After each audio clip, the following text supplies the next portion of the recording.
We have visitors coming from Israel and from Poland, from all over the world. So it's a very exciting time for us to showcase our Toronto Reform Judaism. The biennial will benefit from being in Toronto because Toronto is a great Reform community, and it can provide a different vision for many congregants coming from south of the border. I also think it's a wonderful gift for American Reform Jews, of which I am one, to be able to identify and see Reform Jewish life outside the U.S. and recognize its differences. Jewish immigrants came to Toronto really the middle of the 19th century. By 1849, there were enough Jews in Toronto for them to begin thinking about really the first Jewish institution in most communities, was a cemetery. By 1856, you have enough Jews in Toronto to begin thinking about forming a congregation for Rosh Hashanah services. They become the first Jewish congregation west of Montreal. Spanish-Portuguese synagogue is actually the first Jewish house of worship in Canada, and Holy Blossom is the second a few years later. The Spanish-Portuguese synagogue lends a Torah for the first services on Rosh Hashanah in 1856. When Holy Blossom was formed in 1856, it's a very Orthodox institution, really until 1920, when it joins the Reform movement. By the 1930s, when Rabbi Eisendrath is here, it becomes really a very Reform congregation, what's come to be called classical Reform, with an emphasis on universalism, on social justice. Well, Rabbi Plaut's contribution is huge. I guess his lasting legacy would be the commentary, the Torah commentary, which he worked on really in his last years as the senior rabbi here and up through his early retirement years.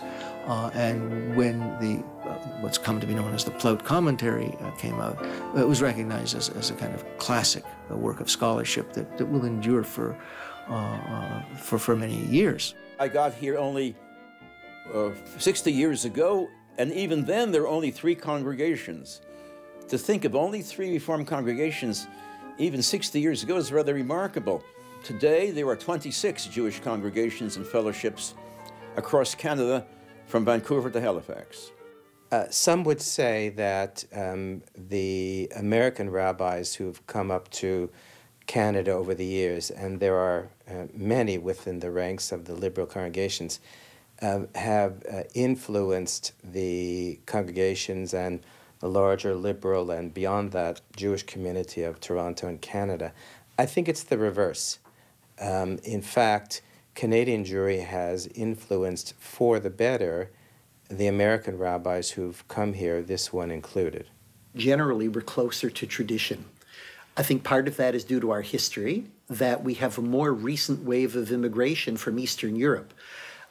I think as a result of that, you'll still find a wide diversity of belief and practice within different Reform congregations, but I think we're still dialoguing with the tradition in a very close way.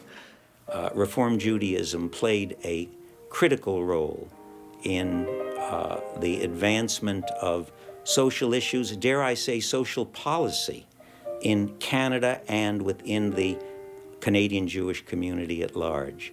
The campaign against child poverty, cutting across Jewish denominations, Christian and Muslim denominations, all of whom were involved. Our congregation helped establish Casey House, the first hospice in Canada for persons living with HIV/AIDS. We have initiated quite a few social action programs involving the community, involving interfaith relationships.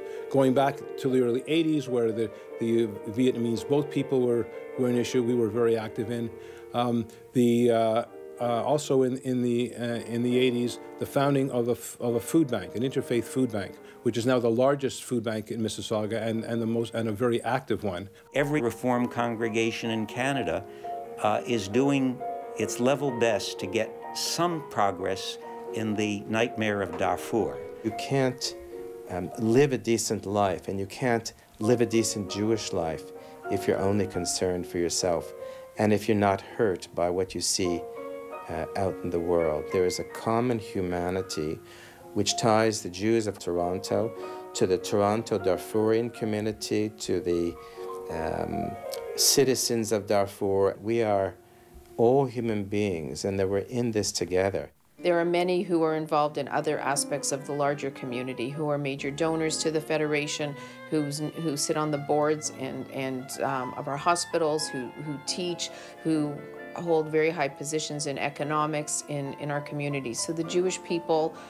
and many Reform Jews in particular, are held in very high esteem and respect for what they bring to their lives, to the lives of the others around them.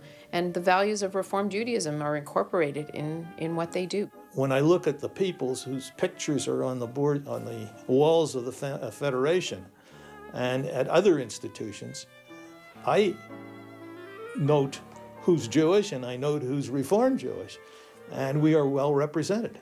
I think the leadership provided by those people has been a wonderful example for others to follow.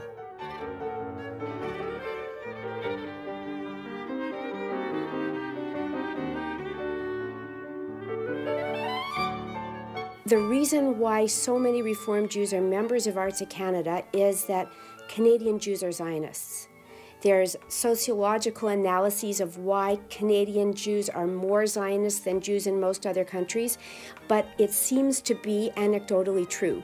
And my test is how many are members of Arts of Canada, but it's also how many people in Canada identify as Zionists, travel to Israel, hold Israel in their hearts. We had a class with Leo Beck called Homiletics, that is the art of preaching. Now, I wasn't going to be a rabbi. I was just going to learn something about Judaism, but I was intrigued by this man. And I wanted to be there where Leo Beck was. There was an aura about him, something fascinating. It's like a special kind of charisma plus. Kids growing up today have the Leo Beck Day School and Camp George and Kollel, all institutions of the Reformed Jewish community and part of the fabric of liberal Judaism in Toronto. We're very proud of Camp George, which is up in Parry Sound, just celebrating its 10th anniversary, and I know many studies have shown that Jewish camping is a great contributor to Jewish leadership and to young people leading Jewish lives. George is unique in that it has a very significant waterfront. I think the setting of camp generally in Central Ontario is unique amongst all of the other camps. We're a kosher camp, so we have our own rabbis oversee kashrut during the summer. Is a great deal of learning done, but not in a formal classroom setting. Leo Beck and Camp George provide opportunities for Jewish living 24 hours a day. The reality of pausing for blessing before and after every meal and ensuring that Jewish values and prayer are part of a daily school experience and a camp experience are messages which students don't choose, but they live. I think the thing that's very unique and, or perhaps most unique about the Toronto Jewish community is the richness of its kind of Yiddishkeit and Jewish identity. While we hold fast that connection to our past, we have a very dynamic and progressive approach to Jewish life in the present and for the future.